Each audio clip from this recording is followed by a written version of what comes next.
Welcome to Matrusri educational academy అండి. Test for divisibility of numbers అండి.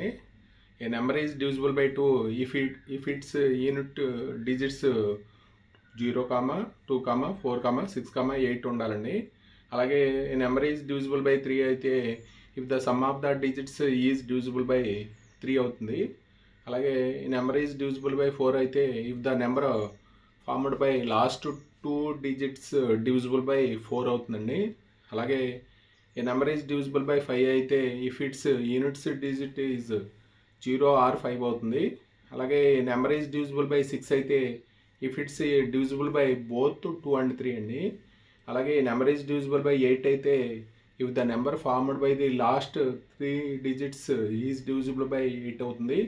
అలాగే నెంబర్ ఈజ్ డివిజిబుల్ బై 9 అయితే if the sum of the digits is divisible by 9 అవుతుందండి. అలాగే number is divisible by 10 అయితే if its unit digit is 0 అవుతుందండి. ఇది మనకి టెస్ట్ ఫర్ డివిజిబిలిటీ రూల్స్ అండి. దీనికి సంబంధించి ఎక్సర్సైజ్ ప్రాబ్లమ్స్ మన మాతృశ్రీ ఎడ్యుకేషనల్ అకాడమీలో ఉంటాయండి. Thank you for watching this video.